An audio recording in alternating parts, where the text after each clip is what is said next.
बोलिए श्री विष्णु भगवान की जय। श्री एकादशी माता की जय। प्रिय भक्तों, आपका हमारे चैनल स्पिरिचुअल देव ज्ञान में स्वागत है। आज भाद्रपद मास कृष्ण पक्ष एकादशी व्रत कथा अजा एकादशी है। तो आज हम इस वीडियो में आपको अजा एकादशी की कथा सुनाएंगे। तो चलिए शुरू करते हैं।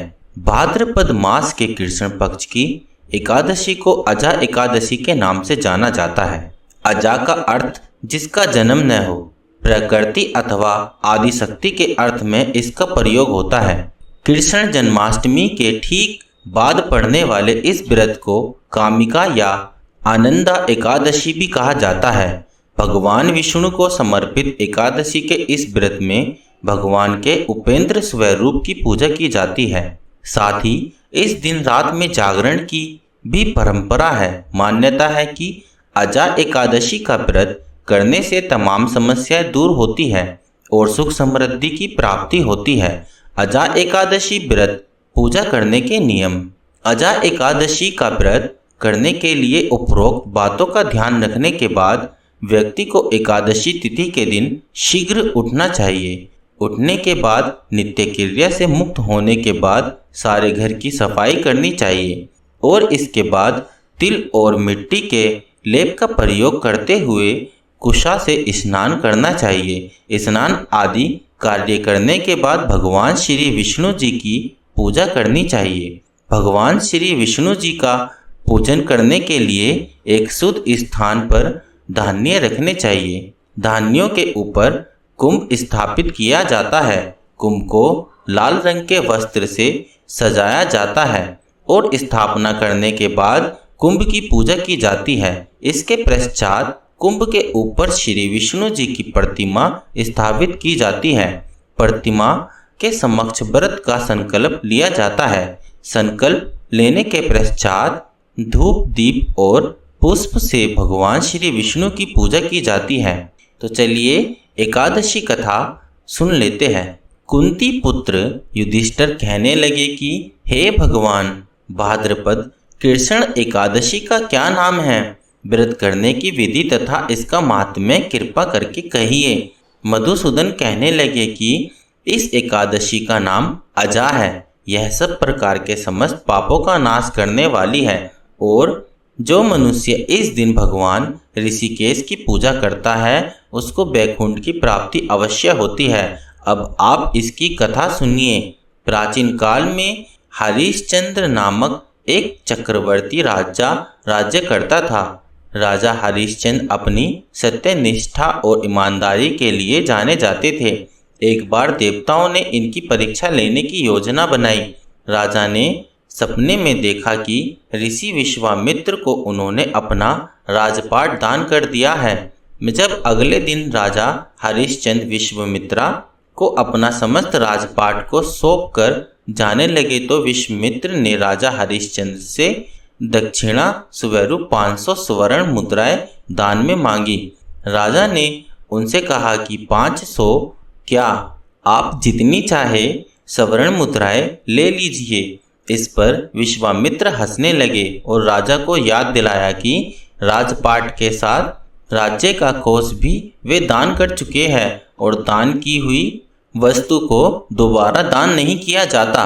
तब राजा ने अपनी पत्नी और पुत्र को बेचकर स्वर्ण मुद्राएं हासिल की, लेकिन वो भी 500 नहीं हो पाई। राजा हरिश्चंद्र ने खुद को भी बेच डाला और सोने की सभी मुद्राएं विश्वामित्र को दान में दे दी। राजा हरिश्चंद्र ने खुद को जहां बेचा था वह शमशान का चांडाल था। चांडाल ने राजा हरिश्चंद्र को शमशान भूमि में दाह संस्कार के लिए कर वसूली का काम दे दिया। राजा चांडाल का दास बनकर सत्य को धारण करता हुआ मृतकों का वस्त्र ग्रहण करता रहा, मगर किसी प्रकार से सत्य से विचलित नहीं हुआ। कई बार राजा चिंता के समुद्र में डूबकर अपने मन में विचार करने लगता कि मैं कहाँ जाऊं, क्या करूं जिससे मेरा उद्धार हो। इस प्रकार राजा को कई वर्ष बीत गए। एक दिन राजा इसी चिंता में बैठा हुआ कि गौतम ऋषि आ गए। राजा ने उन्हें देखकर प्रणाम किया और अपनी सारी दुख भरी कहानी कह सुनाई। यह बात सुनकर गौतम ऋषि कहने लगे कि राजन, तुम्हारे भाग्य से आज से 7 दिन बाद भाद्रपद कृष्ण पक्ष की अजा नाम की एकादशी आएगी। तुम विधि पूर्वक उसका व्रत करो। गौतम ऋषि ने कहा कि इस व्रत के पुण्य प्रभाव से तुम्हारे समस्त पाप नष्ट हो जाएंगे।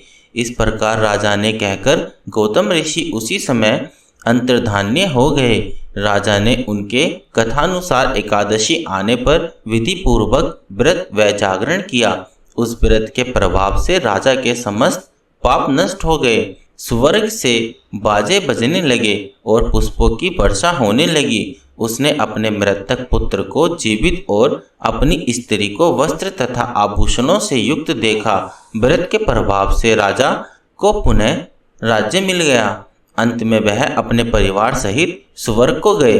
भक्तों, समस्त उपवासों में अजा एकादशी व्रत को रखने वाले व्यक्ति को अपने चित्त, इंद्रियों, आहार और व्यवहार पर संयम रखना होता है। अजा एकादशी व्रत का उपवास व्यक्ति को अर्थ काम से ऊपर उठाकर मोक्ष और धर्म के मार्ग पर चलने की प्रेरणा देता है।